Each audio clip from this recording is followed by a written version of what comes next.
Bakunzi ba KGTV Rwanda muraho. Uyu munsi tugiye kugaruka ku nkuru zitangaje mu makuru y'imikino. Amakipe yagiye yamburwa ibikombe yari yaramaze gutwara ibi bikombe.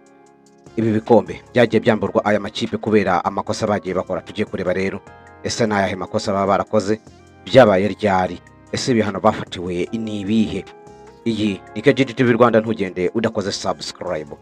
Ikipe ya mbere ni Olympique de Marseille. Ikipe ya Olympique de Marseille ikina Ligue 1 mu 1992 kugeza 1993. Iyi Marseille yambuwe Ligue 1. Impamvu bavuga nuko ari ikipe perezida wayo witwaga Bernard Tapie yatanze ruswa ku bakinnyi ba Venezia, hanyuma imanwa mu cyiciro cya kabiri. Ikipe ya kabiri ni ikipe ya Juventus mu 2005 ndetse 2005 kugeza 2006. Ikipe yambuwe ibikombe bibiri bya shampiyona ku mpamvu bari bayise Carapaccioli skandale. Bambuwe ibikombe byose hanyuma muri uwo mwaka kandi bamanurwa mu cyiciro cya kabiri. Iyi Marseille cyangwa se ni Juventus ikina muri shampiyona ya Serie A. Iyi ikaba yaragiye ishinjwa cyane kugura abasifuzi no gutanga ruswa. Ikipe ya gatatu ni Shanghai Shinwa, ikipe rukumbi yamenyekana cyane mu gihugu cy'Ubushinwa. Mu 2003 batwaye igikombe ariko bacyamburwa nyuma y'imyaka 10. Bavuga ko iyi kipe ya Shanghai Shinwa yagiye itanga ruswa ku basifuzi. Ibihano bafatiwe nuko wamburwa igikombe nyuma y'imyaka 10, hanyuma kandi ifatwa shampiyona 2003 yafashwe nkaho iyo shampiyona itigeze iba. Iyi kandi Shanghai Shinwa niyo kipe rukumbi ituruka mu bakinnyi benshi bakina mu ikipe y'igihugu. Hanyuma ikipe ya gatatu ya kane ni ikipe ya Genoa, nayo ikina Serie A.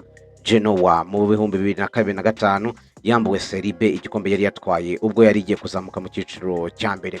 Impamvu bavuga nuko iyi kipe ya Genoa yatanze ruswa kuri Venezia, hanyuma bambuwe icyo gikombe, hanyuma banurwa mu cyiciro cya gatatu.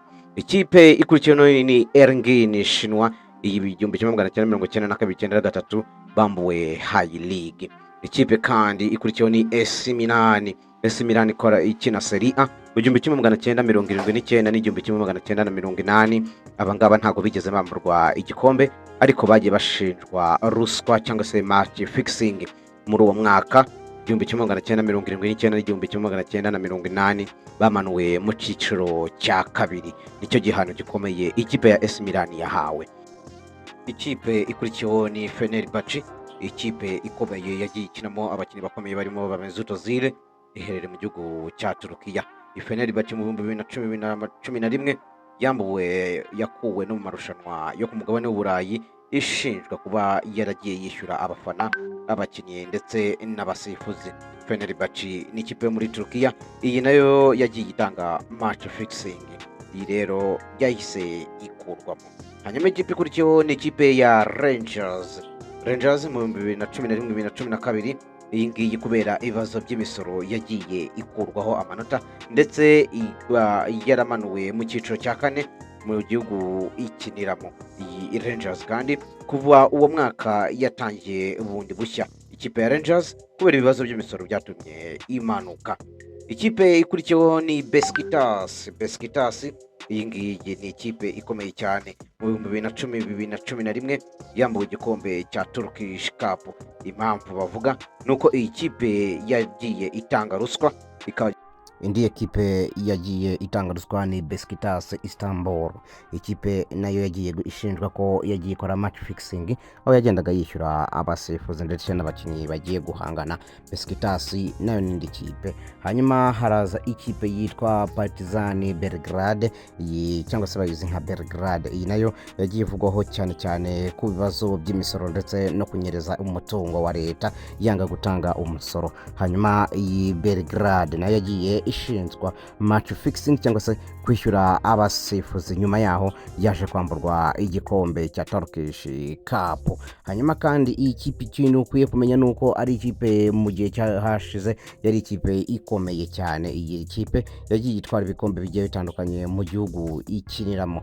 Ikindi wamenya kuri iyi Partizan Belgrade ni ikipe ikomeye cyane. Ikipe ya nyuma rero ni ikipe ya Senegal yo ku mugabane wa Afurika. Iyi Senegal iherutse gutwara igikombe gikombe cya AFCON 2025 yari yatsinze Morocco igitego kimwe ku busa. Ni match yabereye mu gihugu cya Morocco cyangwa se tournament yose yabereye mu gihugu cya Morocco. Hanyuma iyi Senegal iza guhabwa cyangwa se Morocco iza guhabwa penalty, hanyuma abakinnyi ba Senegal ntibabyishimira bahita basohoka mu kibuga, ariko mu mukino waje kongera gusubukura baterana penalty yari yatewe na Brahim Diaz rero arayihusha, nyuma bagiye mu minota 30 y'inyongera ikipe ya Senegal itsinda igitego kimwe ku busa ihabwa igikombe. Nyuma y'amezi abiri rero CAF yaje gusuzuma itegeko ndetse iterampaga ikipe ya Senegal ibitego 3 ku busa. Nyuma yaho umukinnyi nka Brahim Diaz yagiye yishima cyane ndetse n'abanyamaroke muri rusange kuri uwo munsi baraserebuye. Nyuma rero y'amezi abiri n'iminsi CAF yemeje ko Senegal yatewe mpaga n'ikipe y'igihugu ya Morocco. Iyo Senegal rero ni mu makipe nayo yambuwe ibikombe. Ku mwanya wa nyuma kandi twabasaba gukora subscribe KGD TV Rwanda, mukomeze kubana natwe mukande kuri like, share na